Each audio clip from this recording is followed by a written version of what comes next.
అందరికీ praise lord. దేవుని నామానికి మహిమ కలుగును గాక. మీరందరూ బాగున్నారు కదా? మీరు పెడుతున్న ప్రతి ప్రార్థన రిక్వెస్ట్కి అనేది మేము ప్రార్థన చేస్తున్నాం. మా ఆశ అంతా ఒకటే, ఎక్కడైతే మీరు తృణీకరించబడ్డారో, ఎక్కడైతే గుండెలు పగిలేలాగా ఏడ్చారో, ఎక్కడైతే అవమానించబడ్డారో అదే స్థలాల్లో నా ప్రభు మీ అందరిని హెచ్చించుదురుగాక. ఆమేన్. విశ్వాసంతో ప్రార్థన చేయండి. ఘనమైన విజయాలు ఖచ్చితంగా నా ప్రభు మీకు ఇవ్వబోతున్నారు. God bless you. ఈరోజు మనందరి జీవితంలో మనం తీసుకున్న నిర్ణయాలు మన బ్రతుకుని ప్రభావితం చేస్తాన్న సంగతి మీకు తెలుసా? ఈరోజు చాలామంది అంటారు, అన్న తొందరపడి నా వివాహం విషయంలో ఒక నిర్ణయం తీసుకున్నాను. 1 సంవత్సరం 2 సంవత్సరాలు బాగున్నాను, కానీ ఇప్పుడు నరకయాతన అనుభవిస్తున్నాను. ఎలా బయటికి రావాలో అర్థం కావట్లేదు. ఎందుకు ఆ తప్పుడు నిర్ణయం తీసుకున్నానని చాలామంది బాధపడుతున్నారు. కొంతమంది అంటున్నారు, అన్న నా స్నేహితుల కోసం నేను ఎంపీసీ చదవాల్సిన అమ్మాయిని బైపీసీ చదివాను. నా స్నేహితుల కోసం నా కెరియర్ని మార్చుకున్నాను. ఒక 2-3 సంవత్సరాలు నాతో కలిసి ఉండాలని నా భవిష్యత్తులో నేను ఒక తప్పుడు నిర్ణయం తీసుకున్నాను. ఈరోజు నాకు ఇష్టం లేని ఉద్యోగంలో నేను చేస్తున్నాను. నా హృదయానికి ఎంతో బాధన్నా. ఇది నా కెరీర్ కాదు, ఇది నా ఉద్యోగం కాదని చాలా బాధపడుతున్నారు. నిజమే, కొన్ని నిర్ణయాలు మన జీవితాలను మారుస్తూ ఉంటాయి. అందుకే మనం ఏ నిర్ణయం తీసుకున్నా అది ప్రభు చిత్తమో కాదో, అది వాక్యానుసారమో కాదో మనము దేవుణ్ణి అడిగి మనం నిర్ణయం తీసుకోవాలి.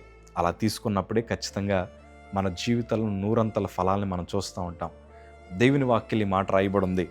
సామెతల గ్రంథం 3వ అధ్యాయము 5వ మాట చదవగలిగితే, నీ సబుద్ధిని ఆధారము చేసుకొనక నీ పూర్ణ హృదయంతో యెహోవా యందు నమ్మిక ఉంచుము. నీ ప్రవక్తన అంతటి యందు ఆయన అధికారమునకు ఒప్పుకొనుము. అప్పుడు ఆయన నీ త్రోవలను సరళము చేయును. దేవుని వాక్యం అంటున్నారు కదా, నీ సబుద్ధిని ఆధారం చేసుకోవద్దు. మానవ హృదయం ఎట్లాంటిదంటే అన్నిటికంటే మోసకరమైనది. అది మనల్ని మోసం చేస్తూ ఉంటుంది. ఈరోజు నీ చుట్టుపక్కల చాలామంది కూడా నువ్వు తప్పుడు నిర్ణయాలు తీసుకునేలాగా ప్రభావితం చేస్తూ ఉంటారు. కొన్నిసార్లు అది ప్రేమ వ్యవహారం అవ్వచ్చు, కొన్నిసార్లు అది వివాహ విషయం కావచ్చు, ఉద్యోగ విషయం కావచ్చు. కొంతమంది చిన్న అవసరతల కోసం పెద్ద అప్పులు తీసుకోవాలనే నిర్ణయాలు కొంతమంది తీసుకుంటూ ఉంటారు. ఈరోజు అందుకే కదా నెల వచ్చేసరికి మన గుండెల్లో చాలా భారం ఏర్పడుతుంది. మన నిర్ణయాలు మన జీవితాన్ని చాలా ప్రభావితం చేస్తే గనకే మన స్వబుద్ధిని ఆధారం చేసుకోకుండా దేవుని చిత్తం ఏంటో కనిపెట్టి మనం అడుగులు ముందుకేస్తే మన మార్గములను దేవుడు సరళం చేస్తాడు. అందుకే మన పూర్ణ హృదయంతో మనము దేవుని మీద నమ్మకం ఉంచాలి. మనుషుల మీద నమ్మకం ఉంచితే మన జీవితం పాడైపోద్ది.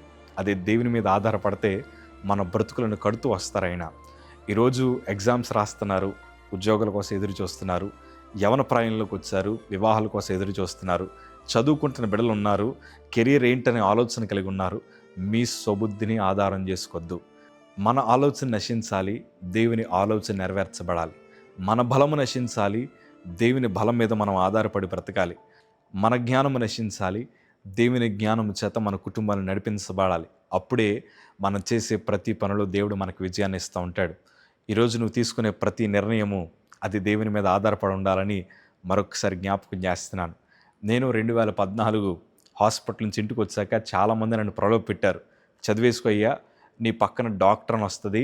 రకరకాల ఆలోచనలు నాలో నింపడం వల్ల నేను మరలా సేవని పక్కన పెట్టి కాలేజీకి వెళ్ళిపోదామని సిద్ధపడిపోయాను. కాలేజీకి వెళ్ళాను, అన్నీ మాట్లాడుకున్నాం, యూనిఫామ్ కుట్టించేసుకుందాం అనుకున్నాం, అన్నిటికీ సిద్ధపడిపోయాం. కానీ ఒకానొక రోజు దేవుడు మరలా మాట్లాడారు, అయ్యా నేను నా పని కోసం ఎన్నుకున్నాను, నీ ఆలోచన కాదు, నేను నిన్ను గణపరుస్తాను అని ప్రభు నాకు వాగ్దానం చేయగా, ప్రభా నిజమే నన్ను క్షమించని మరలా దేవుని మీద ఆధారపడి బ్రతకడం ప్రారంభించాను.